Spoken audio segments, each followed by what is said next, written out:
Heart को दबाव पड़ता है। क्यों बोलते हैं हार्ट अटैक ज्यादा हो जाते हैं फिर सर्दी में?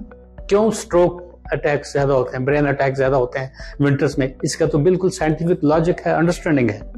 पाँव में खासकर शू होता है, हाथों में खासकर। मैंने अभी अभी एक शख्स को देखा, उनको तो कान पे बिल्कुल जहाँ जख्म लगी हुई थी। कुछ ऐसी सिचुएशंस हैं, चिल्स ब्लेंस के अलावा फ्रॉस्ट बाइट वगैरह हो जाती है, तो दैट्स सिनेरियो के चिल ब्लेंस को ट्रीट करना चाहिए। विंटर्स में खून ज्यादा मोटा हो जाता है। मैं एज ए हेमाटोलॉजिस्ट बताऊंगा कि मेरे पास ऐसे पेशेंट आते हैं जिनका हीमोग्लोबिन ज्यादा होता है, समर में कम होता है, विंटर्स में ज्यादा हो जाता है। हम शादी पे जब जाते हैं ना, शादी पे पहले हम मटन खाते हैं, तबक मांस खाते हैं, रिश्ता गुश्ताबा कबाब। हम कितने ट्रिकी लोग होते हैं, उस दिन हम बिल्कुल कम चावल खाते हैं। एक देखिए क्यों। आदाब, आप देख रहे हैं आवाज द वॉइस और मैं हूं आपके साथ यास्मीन खान। जैसा कि सब लोग जानते हैं कि अभी जम्मू कश्मीर में जो सर्दी की वेव है वो काफी ज्यादा बढ़ गई है।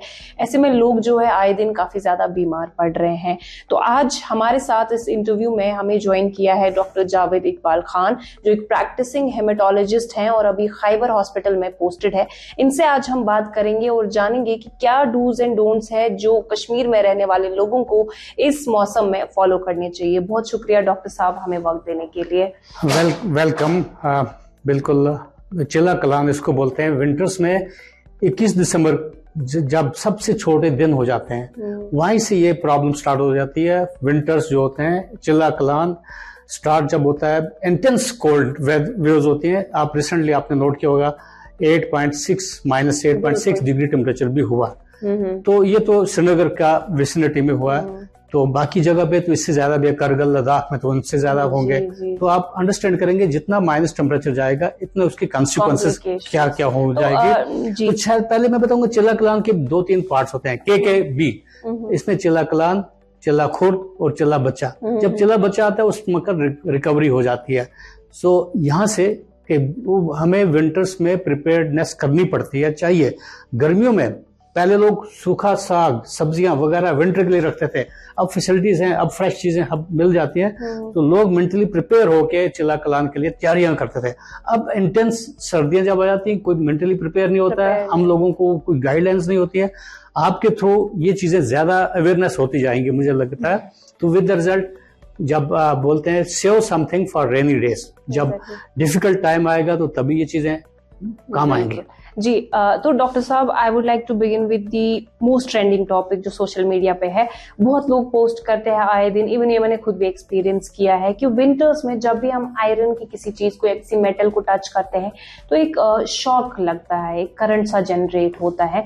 बट कहीं ना कहीं वो इतना वर्स होता जा रहा है कि कहीं ना कहीं कुछ लोगों के जो हार्ट पेशेंट्स होते हैं तो कहीं साइकोलॉजिकल इम्पैक्ट भी उसका पड़ता है कि अगर वो घर से आधा किलोमीटर भी दूर है, उनको वहीं से डर लगा रहता है कि घर पे अभी गेट के नॉब को टच करना है, वो खोलना है। exactly. वो डर जाते हैं। तो ऐसा क्यों होता है और उससे कैसे हम बच सकते हैं? बिल्कुल, सर्दियों में पर्टिकुलरली हम लोग वूलन कपड़े ज्यादा पहनते हैं। ये समर में भी हो सकता है, उसमें आप पॉलिस्टर के कपड़े जब ज्यादा यूज करेंगे तो क्या होता है, फ्रिक्शन से बेसिकली इलेक्ट्रोस्टैटिक फोर्सेस डेवलप हो जाते हैं इंसान की बॉडी के अंदर।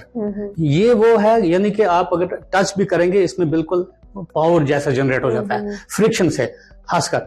तो क्या होता है, आपकी बॉडी में बहुत सारी इलेक्ट्रिसिटी जनरेट होती है। और जब आप मैं आपको एक छोटी सी डिमॉन्स्ट्रेट करने की कोशिश करूंगा। मेरे पास एक काम है, तो मैं आप काम को ये दिखाऊंगा कि अगर हम फ्रिक्शन करेंगे, पहले आप अगर ये देख लेंगे, ये काम को मैंने टच किया तो बिल्कुल इसके साथ आप, बच्चे लोग स्कूलों में भी ऐसी चीजें करते रहते हैं, एवं पेन निकालते हैं। तो जब फ्रिक्शन करते हैं, अब मैं मान लीजिए इसको मैं काम करूंगा, फ्रिक्शन करूंगा थोड़ा सा, तो आप अभी देख लेंगे लाइव डिमॉन्स्ट्रेशन में कि ये फ्रिक्शन से क्या होता है कि इलेक्ट्रोस्टैटिक फोर्सेस जब डेवलप होती है तो आप देखेंगे ये किस तरीके से उड़ रहे हैं। पहले नहीं उड़ रहे थे, ये आप देखते हैं, इसके साथ टच कर दिया उन्होंने, पूरा तकरीबन ये उठा दिया। तो एग्जैक्टली ऐसी सिचुएशन होती है कि जब आप वूलन कपड़े लगाते हैं और आपको ये टच करते हैं आपके बॉडी के साथ इस तरीके से, जैसे मफलर है, एयर मफ्स हैं, ऐसी जो भी है वूलन चीजें, तो उसके बाद क्या होता है, आपके बॉडी में बहुत सारा इलेक्ट्रिसिटी डेवलप हो जाती है।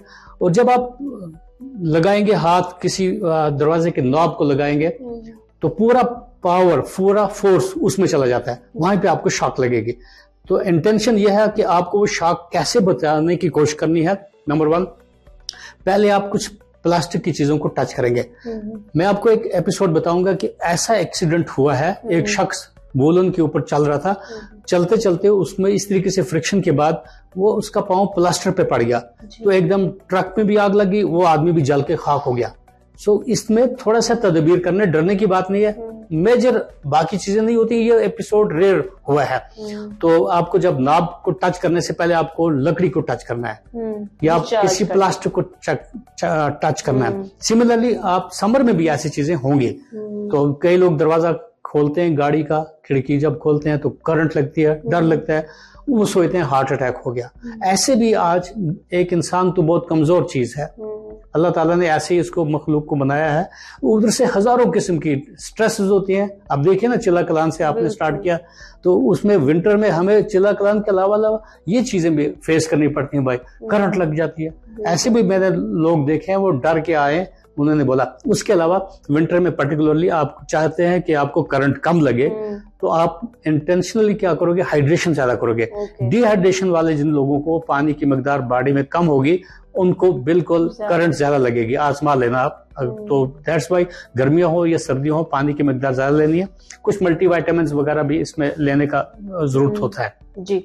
तो अभी शू जो होता है, चिलब्लेन्स कश्मीर में जिसको शू कहते हैं, तो कानों में होता है, हाथों में होता है या पैरों में होता है, तो उसके बारे में थोड़ा बताएं कि उसका जो एडवर्स इफेक्ट है वो कितना ज्यादा कॉम्प्लिकेटेड हो सकता है अगर उसको वक्त पे ट्रीट नहीं किया जाए। बिल्कुल, चिलब्लेन्स या शू जिसको थ्रोट माना जाता है, पता है लोगों को, तो अंदर अंदर से एक आदमी परेशानियों में रहता है, वो बोल भी नहीं सकता है तब तक कि उसको इतना रगड़ते हैं। पाँव में खासकर शू होता है, हाथों में खासकर। मैंने अभी एक शख्स को देखा, उनको तो कान पे बिल्कुल जहाँ जख्म लगी हुई थी।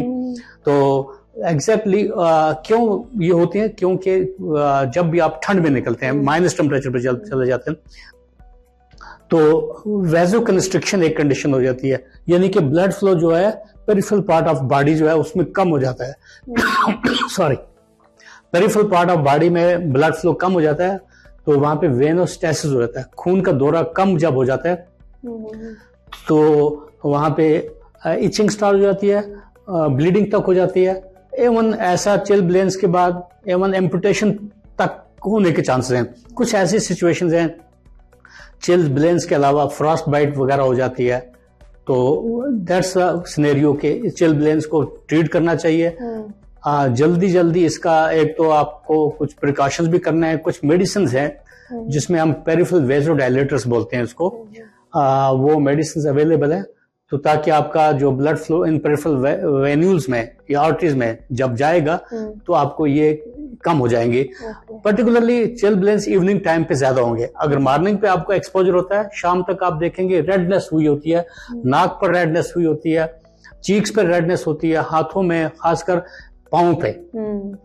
तो इचिंग करते करते लोग तो बिल्कुल, इसके ऊपर बहुत सारे मिथ्स हैं, कोई क्या दवाइयां यूज करते हैं, कुछ किस तरीके से यूज करते हैं, लेकिन बिल्कुल मेडिकल में, एलोपैथिक सिस्टम ऑफ मेडिसिन में हमारे पास अच्छी मेडिसिन हैं, वो यूज करके ये चिलब्लेन्स। अक्सर हम लोग देखते हैं कि जिनको शू होता है, चिलब्लेन्स होता है, उनको हम या तो गर्म ऑयल लगाते हैं या फिर नमकीन पानी से वो पैर वगैरह धोते हैं, तो उन चीजों से क्या इन्फेक्शन होने का भी खतरा होता है? नहीं, बिल्कुल, गर्म पानी वगैरह ल्यूक वार्म वाटर में रखने से ब्लड फ्लो वहां ज्यादा होगा। अगर आप आइस लगा दोगे गलती से, तो क्या होगा, ब्लड फ्लो कम हो जाएगा और एक्सरबेशन होगी। जितना भी आप उसको गर्म रखोगे, मॉइस्ट नहीं होना चाहिए, आप पानी नहीं डालना, ड्राई रखना है पाँव को बिल्कुल। वहां से आपका कुछ थ्रोम्बोफोब ऑइंटमेंट वगैरह होते हैं, वहां पे भी ब्लड फ्लो इंक्रीज करते हैं। जो मेडिसिन मैंने बताया, पेरिफेरल वेजोडायलेटर्स हैं, एक दो किस्म की, बहुत पर्टिकुलरली वो बहुत सक्सेसफुल मेडिसिन है। इवनिंग टाइम पे आपको चिलब्लेन्स ज्यादा हो जाएंगे, मॉर्निंग पे इतना नहीं होगा, क्योंकि मॉर्निंग पे आप वार्म एनवायरनमेंट में होते हैं। जब आप शाम को आते हैं, आपको दिन को एक्सपोजर हुआ होता है ठंड से जी। तो बिल्कुल आप वो जो ट्रिक्स हैं, पाँव को गर्म करना, कभी क्या क्या तदबीर वो करते हैं, they are also good, but उनसे रेमेडी नहीं मिलेगा। पूरा अवॉइड करना है, बहुत इंपॉर्टेंट है। ठंड से बचना बहुत इंपॉर्टेंट है। इसी तरीके से मैं आपको ठंड से और जो कोई कॉम्प्लिकेशन है वो थोड़ा मैं एलाबोरेट करने की कोशिश करूंगा। जितना भी आपका कोल्ड एनवायरनमेंट होगा, आपके देखो जो हीट लॉस है बॉडी से, दिमाग से, सर से लॉस होती है, मुंह से लॉस होती है, सो मैक्सिमम हीट लॉस यहाँ से होती है। अगर आप इसको एक्सपोज करके रखेंगे तो यहाँ पे इस एरिया में सर्दियों में ब्लड फ्लो कम होता है। ठंड की वजह से ब्लड फ्लो, ब्लड जो है गर्म इलाकों में रहता है। समझो ब्लड जाता है हार्ट की तरफ, ब्लड जाता है लंग्स की तरफ, लीवर की तरफ, किडनीज की तरफ। अब देखेंगे सर्दियों में ज्यादा पेशाब आएगा। क्यों आएगा? क्योंकि ब्लड फ्लो वहां पे ज्यादा हो रहा है, किडनीज को ज्यादा लोड पड़ रहा है। उधर से आप ठंड में बैठे हैं तो नेचुरली बार बार देखो 8 दफा से ज्यादा तकरीबन अगर यूरिन पास करना होता है तो एवेलुएट करना है। 8 से 10 दफा से ज्यादा अगर किसी को यूरिन आता है, पेशाब आता है, उसको देखना है क्या वजह है, क्या डायबिटीज तो नहीं है, क्या और फैक्टर्स तो नहीं है, क्या एक्सेसिव वाटर इनटेक तो नहीं है। लेकिन मैं बता रहा हूं कि इस तरीके से जब नेचुरली हार्ट को लोड पड़ेगा ज्यादा, पेरिफेरल को, इसको हार्ट को कोशिश करनी पड़ेगी पंप करके ताकि यहां तक ब्लड पहुंचाए, हाथों तक, पांव तक ब्लड पहुंचाए। ठंडे इलाकों में समझो मुश्किल पड़ती है ब्लड को जाने में, हार्ट को दबाव पड़ता है। क्यों बोलते हैं हार्ट अटैक ज्यादा हो जाते हैं फिर सर्दियों में? क्यों स्ट्रोक अटैक ज्यादा होते हैं, ब्रेन अटैक ज्यादा होते हैं विंटर्स में? इसका तो बिल्कुल साइंटिफिक लॉजिक है, अंडरस्टैंडिंग है। एग्जैक्टली। डॉक्टर साहब, विंटर्स में अब चूंकि ठंड है तो कश्मीरी लोग ज्यादातर चाय बहुत पीते हैं। दिन की शुरुआत ही नून चाय से होती है, फिर 11 बजे भी चाय, कभी तो लंच के बाद भी पी लेते हैं, 4 बजे पीते हैं, कभी 7 बजे भी पी लेते हैं। तो चाय का इंटेक बहुत ज्यादा, फिर चाहे वो नून चाय हो या फिर स्वीट लिप्टन चाय। तो क्या उससे किसी तरह का इम्पैक्ट बॉडी पे पड़ता है? बिल्कुल, मैं आपको बताऊंगा। चाय बेसिकली जो चेस्ट इन्फेक्शन वाले लोग हैं, खासकर चाय और कॉफी उनको देना चाहिए। कॉफी का आइडियल टाइम है तकरीबन 11 बजे से पहले पहले पी लेना चाहिए, मॉर्निंग। हाँ बिल्कुल। अदरवाइज कॉफी शाम को अगर आप पियेंगे, दिमाग एक्टिव रहेगा, स्लीप इंडक्शन नहीं हो जाएगा, नींद नहीं आएगी, स्लीप डिस्टर्ब होंगे। स्लीप डिस्टर्ब है तो बॉडी डिस्टर्ब है। So most of the times particularly चाय और लेप्टन चाय पर्टिकुलरली या कॉफी पर्टिकुलरली मैं बताऊंगा अर्ली मॉर्निंग ले लेना चाहिए। शाम को 2-3 बजे के बाद कॉफी चाय कम लेनी चाहिए। हाँ डेफिनेटली चाय से भी आपका डाययूरेसिस ज्यादा होगा। चाय पीने से या कॉफी पीने से भी यूरिनेशन ज्यादा होता है। क्यों? बॉडी से फ्लूइड को निकालती है। सर्दियों में एक और समस्या ये भी हो जाती है, जब आप बार बार चाय पी लेते हो तो आपका जो बॉडी में जो फ्लूइड लॉस हो रहा है यूरिन के थ्रू, आपका जो खून है वो मोटा हो जाता है। इसको हम पॉलीसाइथेमिया बोलते हैं। आल्दो ये सेकेंडरी पॉलीसाइथेमिया। विंटर्स में खून ज्यादा मोटा हो जाता है। मैं एज ए हेमाटोलॉजिस्ट बताऊंगा कि मेरे पास ऐसे पेशेंट आते हैं जिनका हीमोग्लोबिन ज्यादा होता है, समर में कम होता है, विंटर्स में ज्यादा हो जाता है। हाँ, मैं पहली चीज उनको रिस्ट्रिक्ट करता हूँ चाय को।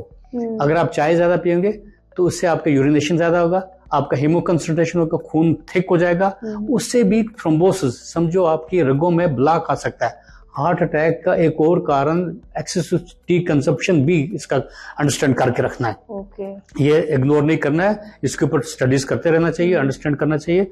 यस डेफिनेटली चाय काफी का एक लिमिट है। आल्दो मैं बता दूंगा, नून चाय आप पीते हैं, नमक के बगैर आप पी लो, इट्स आल्सो वो भी टेस्ट देती है। हाँ, उसके ऊपर कोकोनट डाल दो, कुछ ऐसा टेस्ट बनाने के लिए, वो पियो, ऐसी बात नहीं। क्यों? सर्दियों में आप लोग पानी, हम लोग नहीं पीते हैं, तो ठंडा पानी तो पीता नहीं है, तो सर्दियां हो या गर्मियां हो पानी तो पीना है।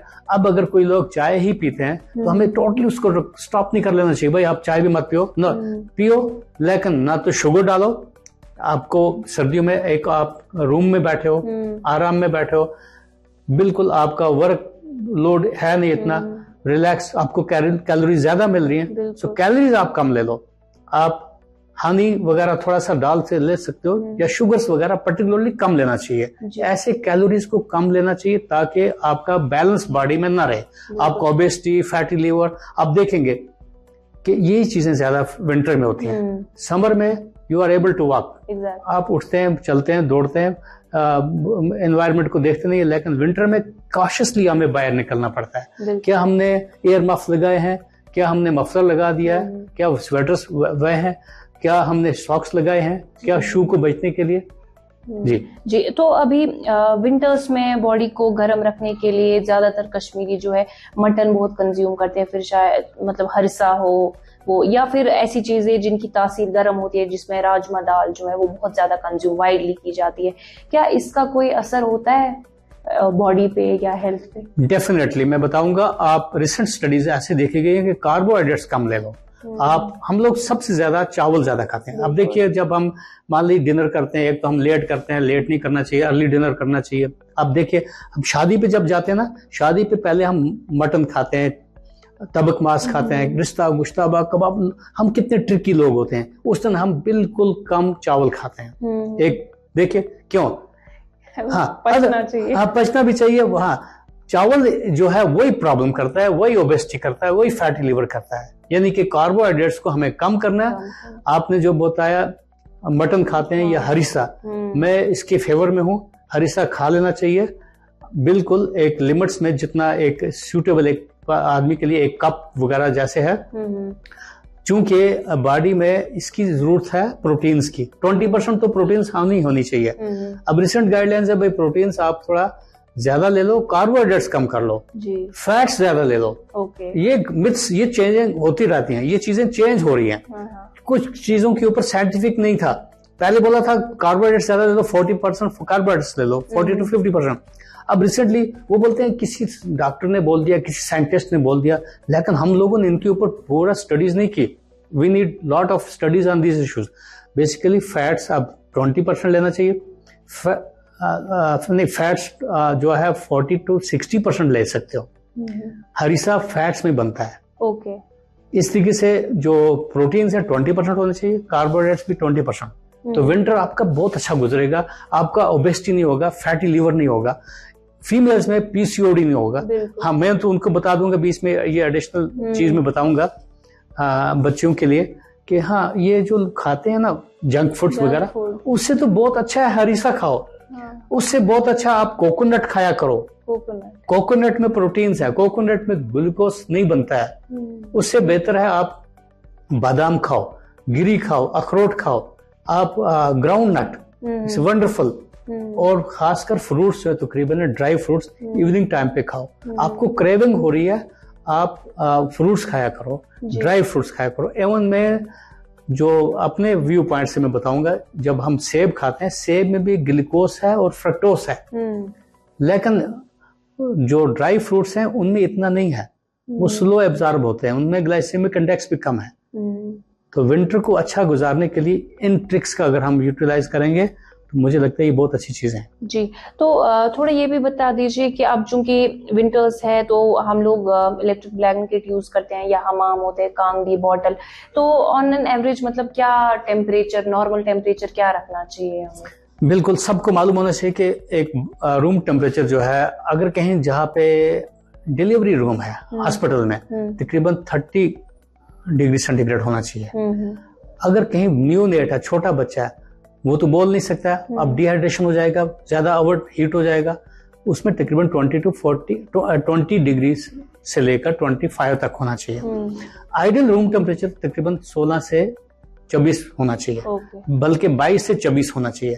हाँ, वॉशरूम का टेम्परेचर स्लाइटली कम होना चाहिए।